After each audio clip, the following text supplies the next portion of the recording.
Maulana Wahiduddin Khan held the opinion that criticism should not be seen as a problem to fight, but as an opportunity for self-reflection and intellectual growth. He believed that critics can be among our greatest friends because they help us see our flaws. He illustrated this with a simple example.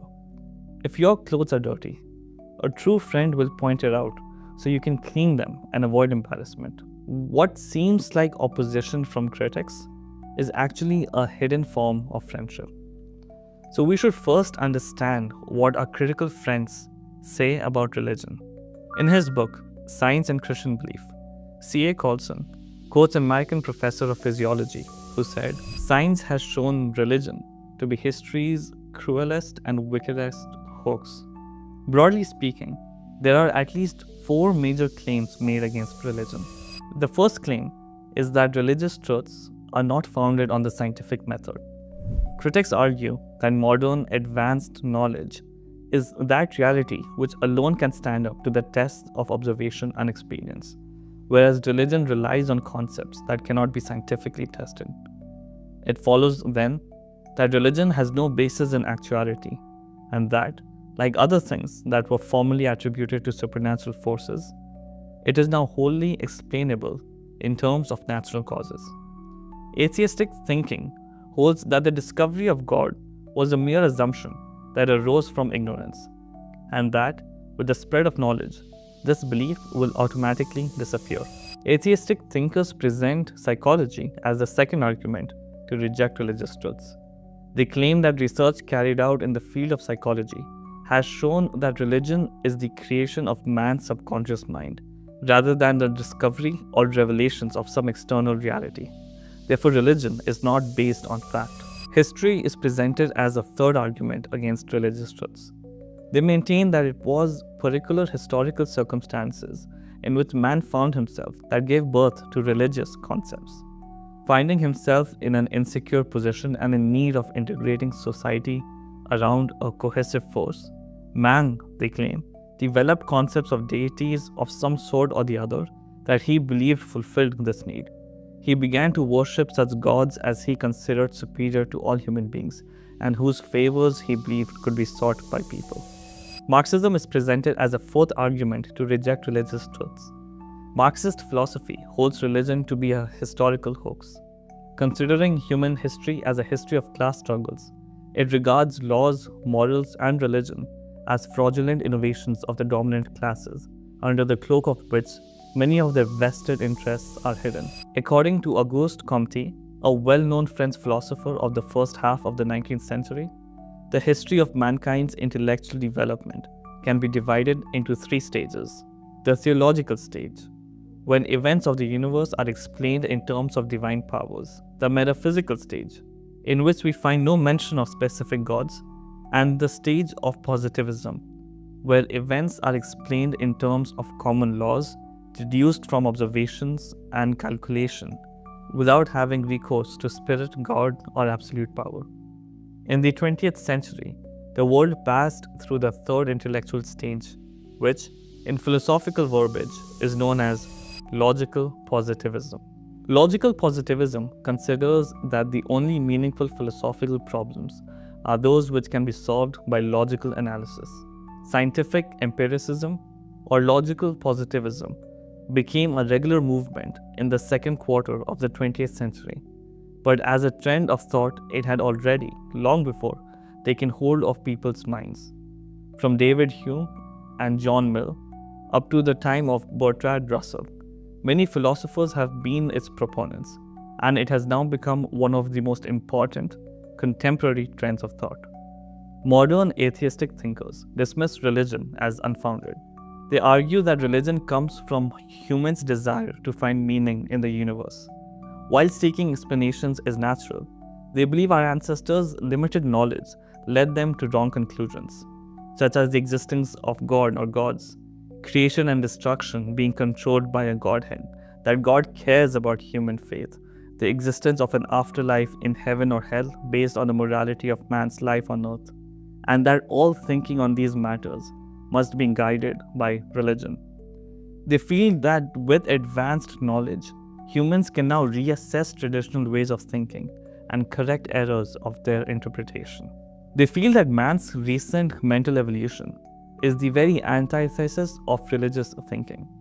Modern advanced knowledge has it that reality is only that which can stand up to the tests of observation and experience, whereas religion cannot be scientifically proven.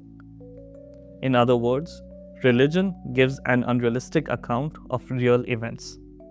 All those things which were formerly attributed to supernatural forces are now wholly explainable in terms of natural causes. The discovery of God was a mere assumption arising from ignorance. It's claimed that with the spread of knowledge, this belief has automatically disappeared. Julian Huxley writes, Newton showed that God did not control the movements of the planets. Laplace, in a famous aphorism, affirmed that astronomy had no need of the God hypothesis. Darwin and Pasteur, between them, did the same for biology. And in our own century, the rise of scientific psychology and the extension of historical knowledge have removed God to a position where they are no longer of value in interpreting human behavior and cannot be supposed to control human history or interfere with human affairs. Atheistic thought has it that physics, psychology, and history have proved conclusively that all those events which man explained in terms of the existence of a god or gods or some abstract power had entirely different causes, but that man, steeped in ignorance, continued to speak of them in terms of religious mystery. In the world of physics, Newton is the hero of this revolution. It was he who put forward the theory that the universe is bound by certain unchangeable principles, that there are certain laws according to which all celestial bodies revolve. Later, many other scholars carried this research forward to the point where all events on earth and in the heavens took place according to the immutable laws of nature. After this discovery, it was but natural that the concept of an active and omnipotent God as the power which made things move appeared meaningless. At the most, this discovery allowed was for a God to have initially set the universe in motion. Therefore, Newton himself, along with other like-minded scientists, believed in God as the prime mover.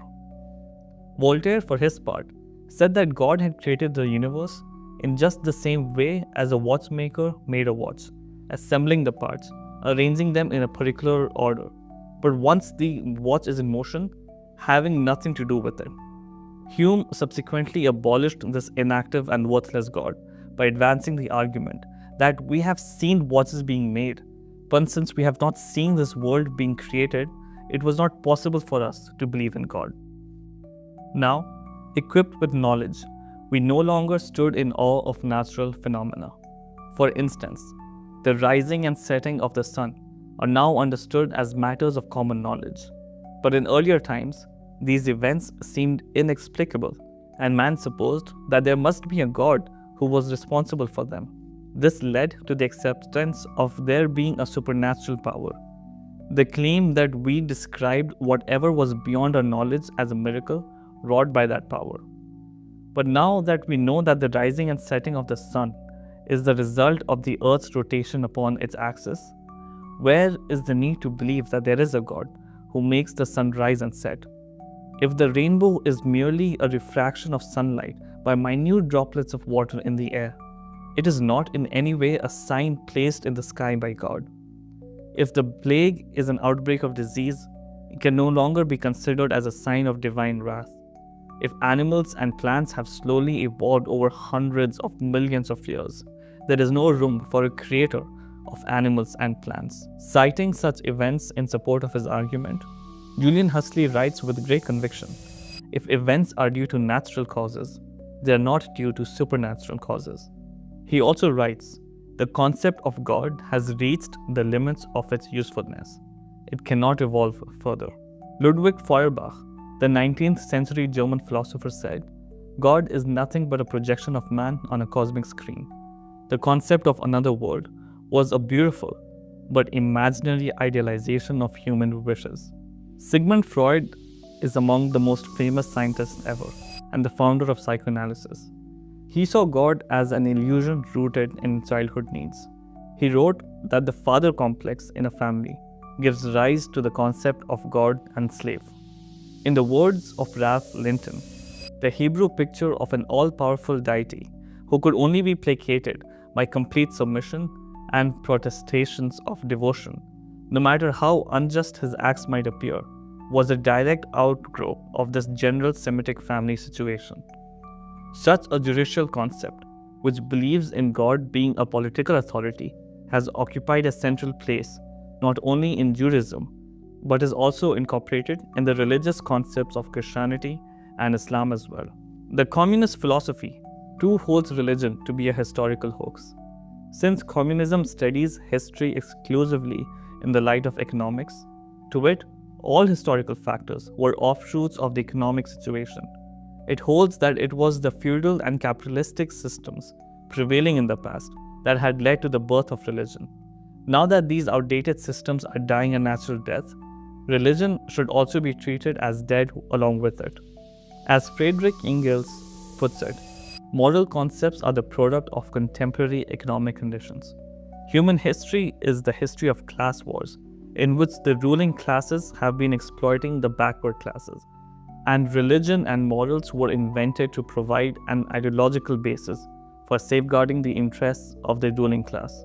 According to the Communist Manifesto, laws, morals, and religion all are the fraudulent innovations of the bourgeoisie under the cloak of which most of its vested interests are hidden. In October 1920, while addressing the Third All-Russia Congress, Vladimir Lenin stated that the communists did not believe in God. They understood, he argued, that the church authorities, landlords, and bourgeoisie who invoked God were merely seeking to protect their own interests as exploiters. The communists rejected all moral laws derived from a supposed superhuman power or not grounded in class realities. They called this a hoax, an illusion, the befogging of the minds of farmers and laborers in order to serve the interests of landlords and capitalists. They asserted that the communist moral code, in contrast, was subject to the class struggles of the proletariat alone. The source of the communist moral principles was the interest of that struggle alone. These were some of the biggest arguments put forward by the critics of religion, on the basis of which a large number of people in our modern age have rejected their beliefs. Over the next few videos, we'll discuss how Maulana Wahiduddin Khan counters these criticisms in his book God Arises. Subscribe to our channel and hit the bell icon to stay tuned and be notified of future videos.